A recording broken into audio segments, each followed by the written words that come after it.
মমতার সঙ্গে চরম বেইমানি করল সাংসদ এবং বিধায়করা। এর ফল একদিন তাদের ভোগ করতেই হবে। মমতার নাম ভাঙিয়ে, মমতাকে মা বানিয়ে, মমতাকে স্মরণ করিয়ে জনগণের কাছ থেকে ভোট নিয়েছিলেন সাংসদ এবং বিধায়করা। আজ তারাই মমতার বুকে লাথি মেরে মমতাময়ী মাকে মাটিতে ফেলে দিয়ে পালিয়ে গেল অন্য দলে। নিশ্চয়ই এর ফল একদিন তারাও ভোগ করবে। ঠিক যেমন মমতা বন্দ্যোপাধ্যায় একসময় কংগ্রেসের বুকে ছুরির আঘাত মেরেছিলেন, কংগ্রেসকে সঙ্গে নিয়ে সরকার গড়ে কংগ্রেসের বুকে লাথি মেরেছিলেন, সেই মমতা বন্দ্যোপাধ্যায়ের বুকে এবার ছুরি মারল তারই দলের ৬০ জন বিধায়ক এবং প্রায় ২০ জন সাংসদ। অন্যদিকে আরেকটা শুরু হয়েছে জল্পনা। মমতা বন্দ্যোপাধ্যায়, অভিষেক বন্দ্যোপাধ্যায় কংগ্রেসে চলে যাচ্ছে কি? বিভিন্ন সোশ্যাল মিডিয়ায় গুঞ্জন শুরু হয়েছে যে মমতা বন্দ্যোপাধ্যায়, অভিষেক বন্দ্যোপাধ্যায় নাকি কংগ্রেসে চলে যাচ্ছে এবং এটাও শোনা যাচ্ছে কংগ্রেস নাকি তাদের পদ দিয়ে সংবর্ধনা দিচ্ছে। আরেকদিকে মমতার সাথে যারা গদ্দারি করলো, একসময় যারা মমতা অভিষেক মমতা করে গলা ফাটিয়ে ভোট নিয়েছিলেন, তারা মমতার বুকে ছুরি মেরে আঘাত দিয়ে মমতাকে বানের জলে ভাসিয়ে পালিয়ে গেলেন অন্য দলে। শতাব্দী রায়, দেব অধিকারী, ঋতব্রত বন্দ্যোপাধ্যায়, আবু তাহের খান, খলিলুর রহমান, ইউসুফ পাঠান, এরকম প্রায় ২০ জন সাংসদ এবং ৬০ জন বিধায়ক। এই সমস্ত সাংসদ বিধায়কদের গোবর মাথা, ঝাঁটা জুতোর মালা, ঘোলা ডিম দিয়ে সংবর্ধনা দেবে জনতা। মন্তব্য আমজনতা উন্নয়ন পার্টির ব্লক সভাপতি মোহাম্মদ শাহজাহান আলীর। এ বিষয়ে কি বলছেন তিনি শোনাবো আপনাদের। এই ভিডিওটি যারা দেখছেন, ভিডিওটি শেয়ার করবেন, চ্যানেলটি লাইক করবেন আর সাবস্ক্রাইব করবেন। আই লাভ মাই ইন্ডিয়া, মেরা ভারত মহান। আচ্ছা, আমরা বিভিন্ন সোশ্যাল মিডিয়ায় একটা জিনিস লক্ষ্য করছি, মমতা বন্দ্যোপাধ্যায় নাকি কংগ্রেসে যোগদান করছে। মানে এটা চলছে বিভিন্ন সোশ্যাল মিডিয়ায়, এটার মানে সত্যতা কি আর কি হতে চলেছে? প্রথমত অফিসিয়ালি কোনো বাইট আসেনি, আমরা দেখিনি কারো পক্ষ থেকে, না কংগ্রেসের পক্ষ থেকে না মমতা ব্যানার্জির পক্ষ থেকে, কারো পক্ষ থেকে কোনো অফিসিয়াল বাইট আসেনি এ পর্যন্ত। কিন্তু যা রটে তা বটে, কিছু না কিছু।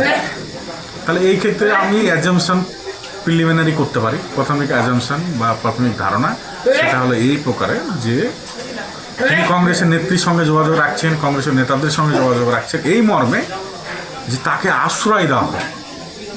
আর ইনি যে এক প্রকারের কাল নাগিনী, কংগ্রেস একসময় ওকে আশ্রয় দিয়ে কংগ্রেসের বুকে যে আঘাত, ছুরিকা আঘাত করেছে, সেটা কংগ্রেস কখনো ভুলে নেবে না, ভুলে যেতে পারে না। তাই কংগ্রেস হয়তো তাকে যদি আশ্রয় দিয়েও থাকে ভবিষ্যতে, তাহলে তাকে সেভাবে বগল দাবা করেই ঘরে নিয়ে বলা হবে। সে সেই দিনের মতো আর নেত্রী, সুপ্রিম লেডি, চূড়ান্ত ক্ষমতার অধিকারী, একটাই পোস্ট, বাকি সব ল্যাম্প পোস্ট, সেই যুবরাজ এই কথাটা প্রযোজ্য হবে না। তাকে হয় বলা হবে যে সে অমোক দলের সাধারণ একটা নেতৃত্ব, এটুকুই তার মর্যাদা থাকবে। এখানে যারা কংগ্রেসের নেতৃত্ব আছে তাদেরই কর্তৃত্ব খাটবে। অতএব তার যে পাওয়ার কিছু নেই, তিনি সব যে হারিয়ে ফেলেছেন, তিনি যে নিঃস্ব, তিনি যাদের উপর ভরসা করে দলটা তৈরি করলেন, যাদেরকে ভরসা করে তিনি ভোটে লড়লেন, তারা যে পিঠে তার ছুরিকাঘাত করেছে, তারা যে তার সঙ্গে বিট্রে করেছে, এটা কনফার্ম। অতএব আমার এখানকার এমপি যারা ৩ জন আছে, ইরফান পাঠান, ইউসুফ পাঠান, ইরফান পাঠান তো অলরেডি বিজেপির একজন কর্মকর্তা, তাহলে ইউসুফ পাঠান এবং তাহের খান এবং খলিলুর রহমান, এরা ৩ জনই যে মমতা ব্যানার্জির পিঠে ছুরিকাঘাত করেছে, এটা পরিষ্কার স্পষ্ট। অতএব সামনের দিনে এরা যে মানুষের কাছ থেকে কি পরিমাণের সম্বর্ধনা আশা রাখছে, এটা বলার অপেক্ষা রাখে না।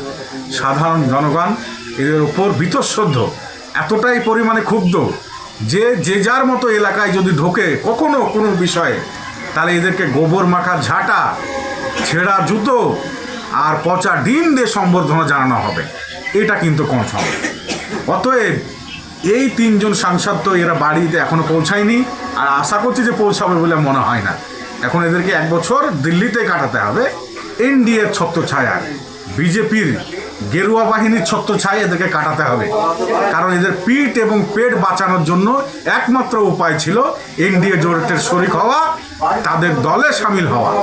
যাদের বিরুদ্ধে তুমি ভোট করে গেছো, যে মমতা ব্যানার্জির নামে তুমি ভোট করে গেলে, সে মমতা ব্যানার্জির নেত্রীকে তোমরা ছুঁড়ে ফেলেছো, তাকে পদলেহন করে তোমরা আরেকজনের পদতলে যে আশ্রয় গ্রহণ করছো, এটা কিন্তু মানুষ কখনোই মেনে নেবে না। কারণ বিজেপি বিরোধী যে ভোটটা দিয়েছিল তোমাদের, সাধারণ মানুষের যে মনে আশা ছিল যে আমরা একটা বিরোধী শক্তি, মমতা ব্যানার্জি বিজেপি বিরোধী, RSS বিরোধী একটা শক্তি, মানুষ এটা ভেবেছিল, আর তুমি তাই নিজেকে প্রতিপন্ন করেছিলে। হুমায়ুনকে RSS-এর দালাল, বিজেপির দালাল প্রতিপন্ন করে নিজেকে প্রমাণ করার চেষ্টা করেছিলে যে তুমি বিজেপি বিরোধী একটা শক্তি। সেটা থেকে যখন তোমরা নিজেরাই প্রমাণ করে ফেললে যে তারাই হলো প্রকৃত বিজেপির শরিক, বিজেপির দালাল, বিজেপির বি টিম, তারা মির্জাফর, তারা গদ্দার।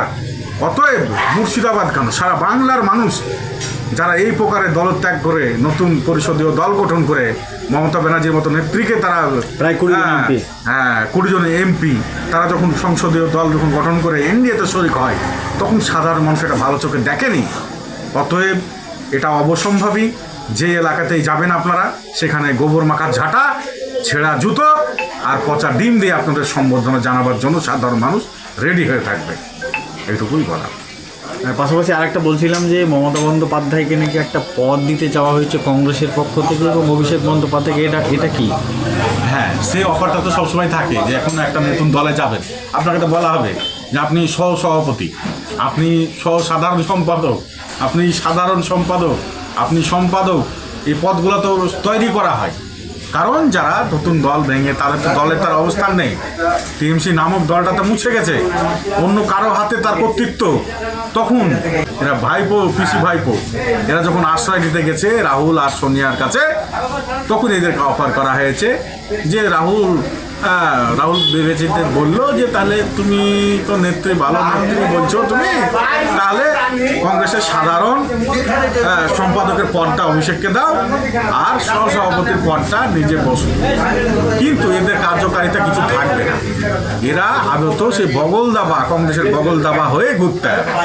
এদের মাথা চাড়া দেওয়ার মতো আর সুযোগ থাকবে না, কারণ মানুষ এদেরকে মেনে নেবে, কোনো মতোই মেনে নেবে না। এই যে মানে একটা ভোটে পাস করার পর এখন বিজেপিতে চলে যাচ্ছে, তৃণমূল কংগ্রেস হয়ে ভোট করে মমতা করে এক সময় গলা ফাটিয়েছিল। তারা এই যে মানুষের একটা ভরসা, মানুষের একটা আশা, মানে কত বড় মানুষের মনে আঘাত লেগেছে, এটা কি বলতে চাইবেন? মানুষ এখানেও আমরা দেখেছি যে এখানকার আমার যে বিধায়ক, তাকে 57,000 ভোটে জেতানো হলো। তাহলে এই 57,000 মানুষের তিনি যে মোট ভোট পেয়েছেন 1,05,000 সামথিং, এই প্রকারে যে ভোটটা হলো, শুধুমাত্র ভোটটা হয়েছে যে মমতা ব্যানার্জি নামক যে একটা নেত্রী, তার দলকে এবং তাকে ক্ষমতাসীন দেখার জন্যই এখানকার সংখ্যালঘু মানুষরা তাকে সম্পূর্ণভাবে সহযোগিতা করে ভোটটা প্রদান করেছে। কিন্তু এখানকার দালাল, এখানকার ধান্দাবাজ, এখানকার পাল্টিবাজ নেতা মমতা ব্যানার্জির বুকে ছুরিকাঘাত করে আজকে বিজেপির সঙ্গে সামিল হয়ে গেছে।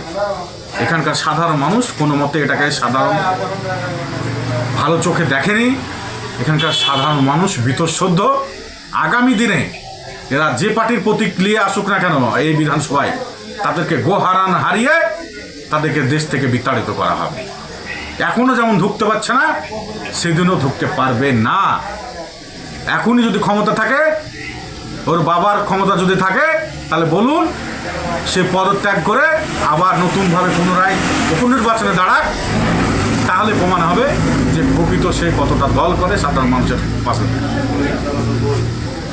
আপনার নাম এবং পরিচয়? আমি অ্যাডভোকেট শাহজাহান আলী, বরাবরের মতোই এতদিনে তো হয়তো পরিচয়টা পেয়ে গেছেন। আম জনতা উন্নয়ন পার্টির block president, Bhagwangola 2 number. Thank you. ভালো থাকবেন, ভালো রাখবেন।